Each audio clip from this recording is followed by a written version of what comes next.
Imagine this. You're hiking in a quiet, beautiful forest. Birds chirping, fresh air, peace. Then, suddenly, your stomach flips. Emergency!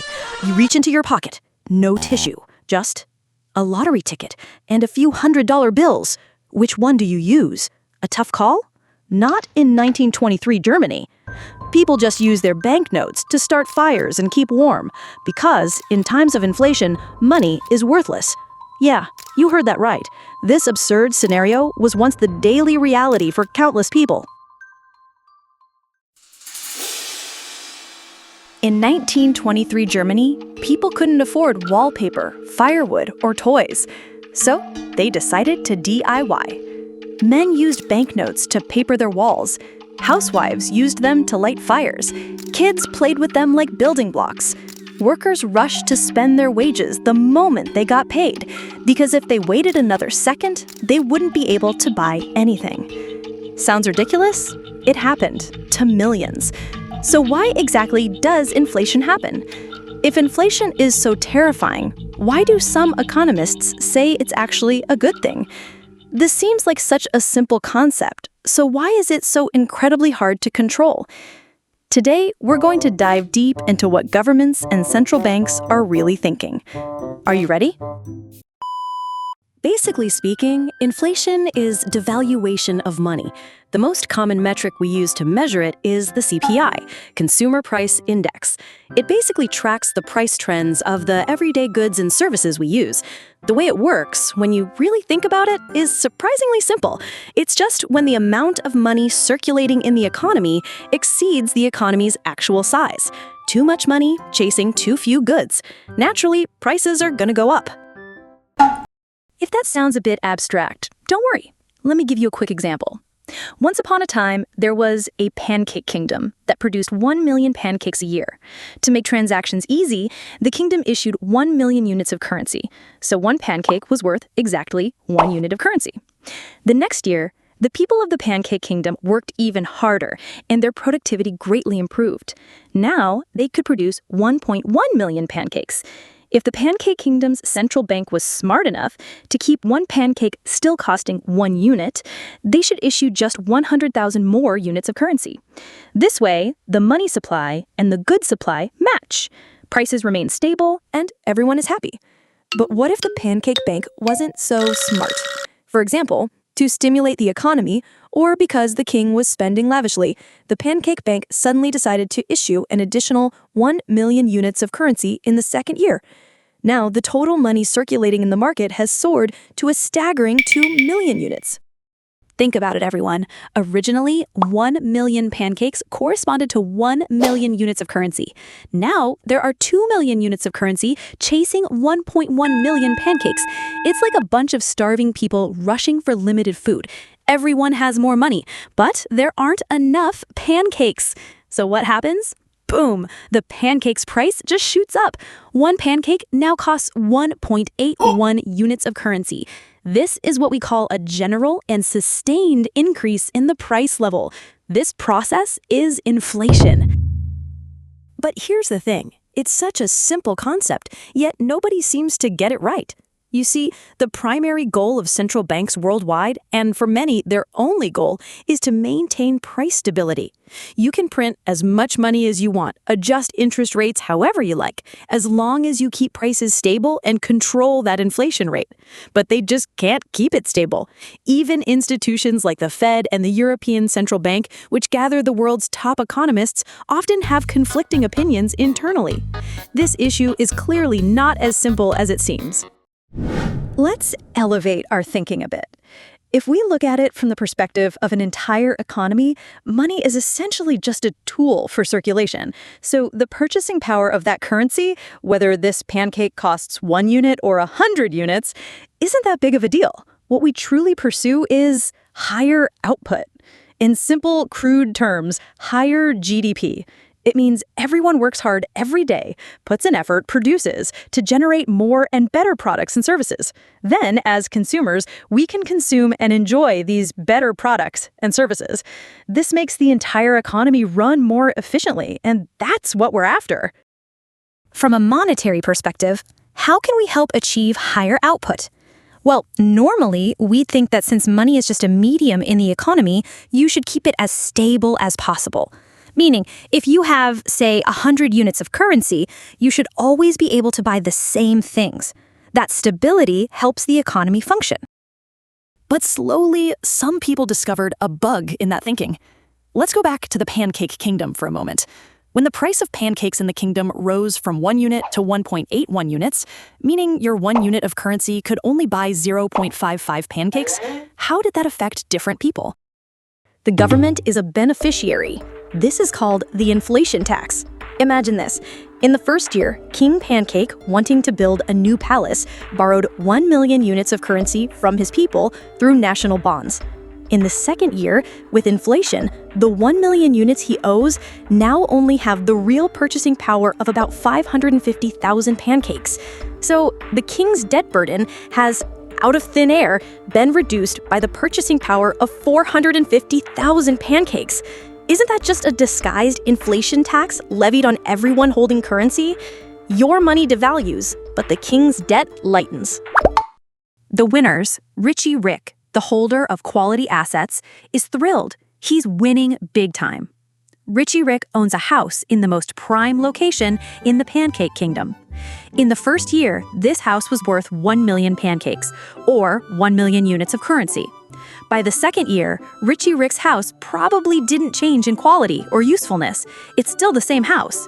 But because everyone is holding more money and panicking about inflation, people are willing to pay more to get into real assets. That's why his house price in currency terms soars, not because the house changed, but because the currency did. See? Richie Rick is totally winning big time, right? The losers. Average Joe, the everyday worker, is in tears. Average Joe works at a pancake shop. In the first year, his monthly salary was 10,000 units, which could buy exactly 10,000 pancakes. Life was pretty good. In the second year, he found that his 10,000 units could now only buy about 5,525 pancakes. His money's nominal value hasn't changed, but what he can actually buy has shrunk dramatically. This is essentially a redistribution of wealth from those holding cash to those who are in debt or own assets. Fascinating, isn't it? Simply put, what you can buy today, you might not be able to buy in a few years because your money loses value. This pushes people to consume more immediately. So aggregate social demand goes up and GDP also increases. You see, a stagnant pool, you stir in some inflation and it sparks greater vitality. This is why we generally believe that a moderate amount of inflation is better for the overall economy. Okay, what if it's the opposite? Deflation. That means average Joe, with the same 10,000 unit salary, can buy more next year than this year. Average Joe would definitely save his money so he could buy more things year after year. But the problem is, then no one would bother to work hard. Everyone would just lie flat. They try to spend as little as possible because not spending is essentially making money. So everyone would only spend on absolute necessities. And in the long run, this would lead to a very dangerous deflationary spiral. Prices getting cheaper isn't the real problem. The real problem is when everyone stops working, stops trying, stops earning, stops producing, everyone just lies flat and stops spending money. Entering a low desire society. That's the deeper issue. The reason we care about inflation isn't because we care about price changes. It's because price changes lead to changes in demand and changes in GDP. But this wealth redistribution effect of inflation cannot go too far. For example, if the money in my bank can buy 100 pancakes this year, 99 next year, and 98 the year after, you might think that's still okay, right? I'll work harder to earn money. But what if it's like Zimbabwe? Today, I buy 100 pancakes. Tomorrow, good heavens, only 50. And a week later, I can't even buy one. What's the point of earning money then, right? Every other day, you hit the reset button on my wealth and reshuffle everyone's assets. I work so hard to make a living, and then you just hit reset? I'd immediately lie flat, right? Just earn enough to get by. Money in hand, spend it quickly, because anything left will just vanish anyway. This situation is called hyperinflation, or runaway inflation. Its blow to the economy is truly devastating. For instance, after World War II, the Hungarian pengo experienced the most severe hyperinflation in human history. They issued banknotes with a face value of 100 quintillion pengo, an astronomical number. Yet it couldn't buy much at all. People receiving their wages didn't even look at the denomination, they simply weighed the stacks of bills to gauge their value. Wages were paid daily, delivered by truck. Some workers would even collect their salary at the end of each day and immediately rush to the market to buy food, because an hour later, the money's purchasing power might have shrunk again. In such circumstances, the economy's financial system and credit system would essentially completely collapse. Social productivity would plummet. Back then, Germany saw 6 million people lose their jobs within half a year.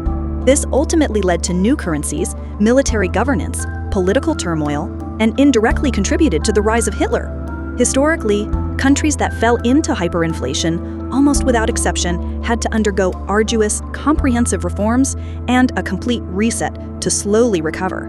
So you see, earlier we talked about deflation, which is like the economy's car braking. If it brakes too hard, it doesn't really move forward. But hyperinflation is like that car going too fast and losing control. When it's out of control, it's prone to crashing. Neither is good.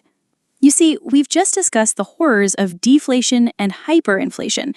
So now can we understand more deeply why most economists pursue that moderate level of inflation? It's really about finding the right balance. For example, central banks in the US, Europe, UK, Japan, Canada, and Australia all target inflation around 2% to 3%. Regardless of the monetary policies they use, their top priority is to keep inflation within a reasonable range, even if the cost is sacrificing some short-term economic growth or even falling into a brief recession. Maintaining inflation is currently the bottom line for major developed economies. So why exactly does inflation happen? You might instinctively feel it's because central banks print money or print too much money, leading to inflation. How should I put it?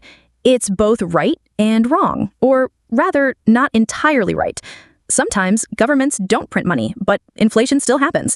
Other times, governments print money like crazy, but it doesn't bring about inflation. Let's break it down in detail. There are roughly 3 factors that can cause inflation. First is demand-pull inflation. For example, let's imagine a normally functioning economy. Then, one day, an influencer pancake suddenly appears. Everyone goes absolutely crazy for pancakes. So in this economy, which is otherwise operating normally, there's an extra surge in demand. I really want to eat pancakes. So everyone rushes to pancake shops to buy them. Now, the owners of thousands upon thousands of pancake shops across the country are absolutely thrilled. This leads to 2 outcomes. One is producing more pancakes, and the other is pancake prices going up. But either way, the pancake shop owners end up making money. With that money, they can go buy food, bags, whatever. If they're good bosses, they might even give their employees bonuses and raises. Then the employees also have money to buy bags and food. So you see, the bag and food businesses thrive, entering the next cycle of buying more bags and food. And just like that, this virtuous cycle kicks off, right? That's why, as I said earlier, increased aggregate demand leads to economic growth. But did you notice something here? There's a side effect, rising prices, which is inflation. Have you ever wondered why governments give out stimulus checks, even though the amount is never really enough to actually help people get through tough times? Well, here's the thing. The goal isn't really to save you with that money. It's not because the government thinks a few $100s will solve your problems. And it's not because they're dumb and want to create inflation. The real reason is this: to boost total demand. See, when demand goes up, yes, it can cause inflation, but it also drives economic growth. That's the trade-off. So when governments give out money, they're trying to get people to spend, buy pancakes, buy houses, buy anything, really.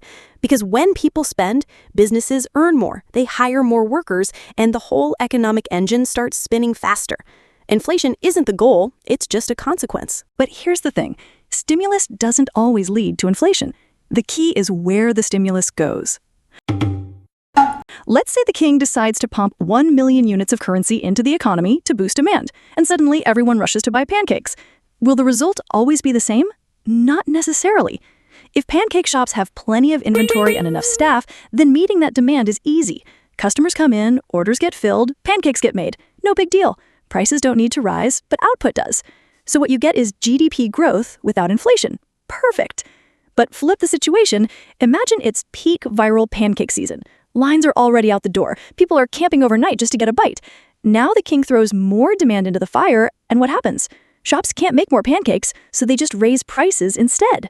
The result? Inflation goes up, but GDP barely moves. That's the kind of stimulus that backfires. So what's the real difference between these two pancake shops? It's not the demand, it's whether they had unused capacity. And the same applies to the whole economy. If there's a lot of slack, unused capacity, then stimulus tends to boost real growth. But if the economy's already running near full throttle, any extra fuel just overheats the system. So how do we tell whether an economy has room to grow? One very straightforward indicator, the unemployment rate. Think about it. If unemployment is high, it means a lot of people still don't have jobs, which also means there's a lot of untapped productive capacity. But if unemployment is already super low, say 2 or 3%, then most of the workforce is already being used, and there's not much slack left. That's also why, in many cases, you'll notice that a period of very low unemployment usually comes right before inflation starts to pick up. Let's take a step back and look at the bigger picture. What happens if the central bank prints money, but that money doesn't actually reach consumers or businesses? Well, all the things we just talked about, price increases, inflation spirals, none of that will happen. It's like gasoline stuck in the pump. It never makes it into the fuel tank of the economy. So naturally, the car doesn't speed up. In reality, this money often just circulates within the financial system. Banks buy government bonds, funds flow into the stock market, or cash sits idle on corporate balance sheets. It never really fuels day-to-day economic activity. Why? Because banks don't want to lend. Businesses are too cautious to expand, and consumers don't feel confident enough to spend. So what do you get? The fuel is there, but the car isn't moving. This situation, where money keeps swirling inside the financial system, creates a few key effects. Consumers aren't getting more cash in hand. Businesses aren't getting new loans. Workers aren't seeing higher wages. So spending stays flat, investment stalls, and unemployment might not improve at all. Since the money isn't going into consumer spending, it often flows into financial assets. Stocks go up, bonds go up, real estate prices go up.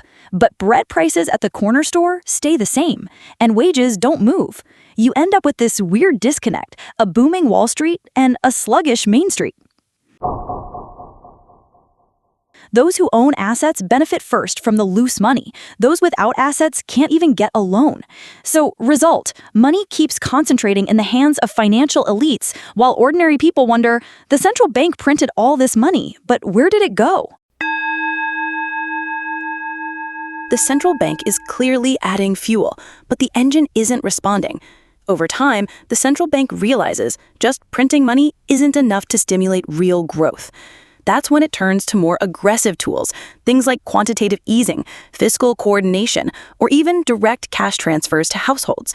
Which brings us back to what we discussed earlier, why governments started handing out money directly to people. Then there's another type of inflation, which is cost-push inflation.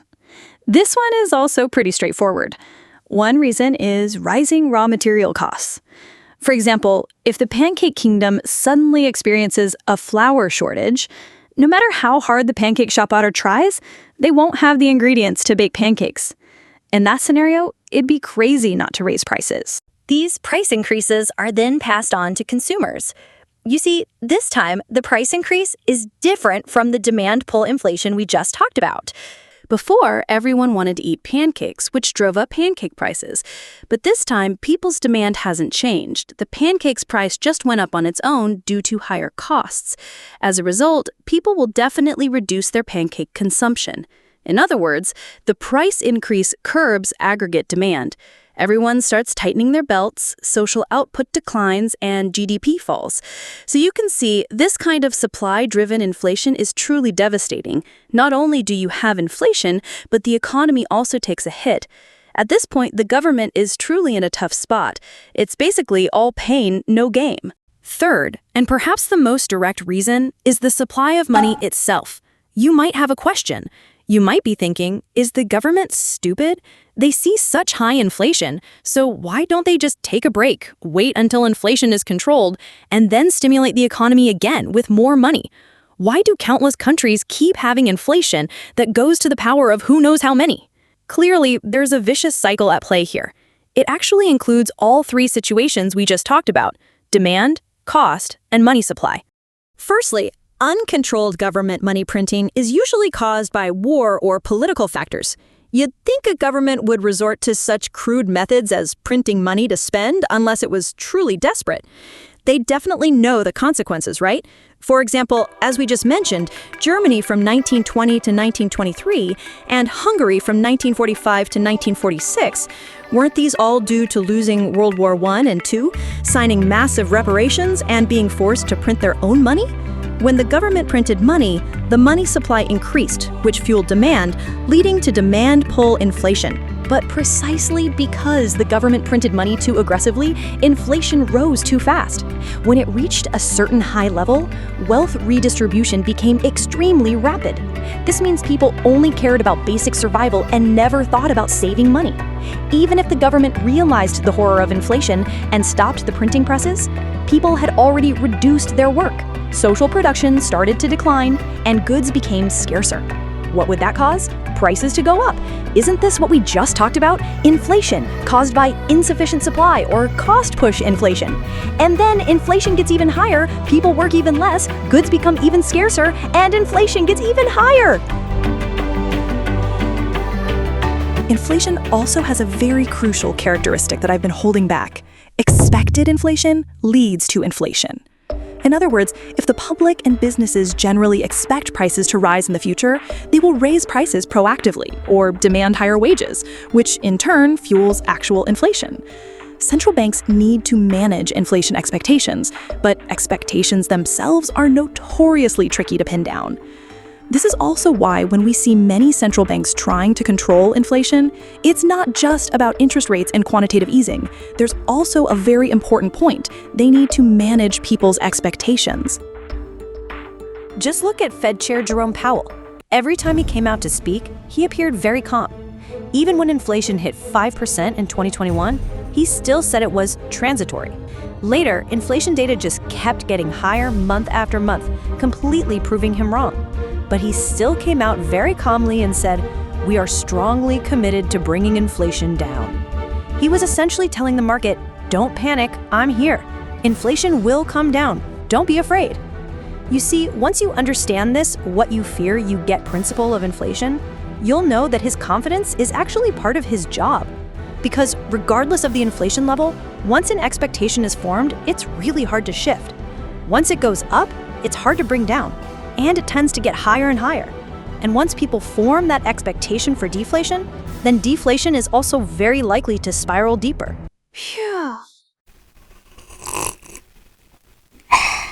Having gone through this whole exciting analysis, don't you feel enlightened? You now have a fresh understanding of inflation and central bank policies, and a renewed grasp of the global situation. So do you know whether to choose the lottery ticket or the $100 bills now?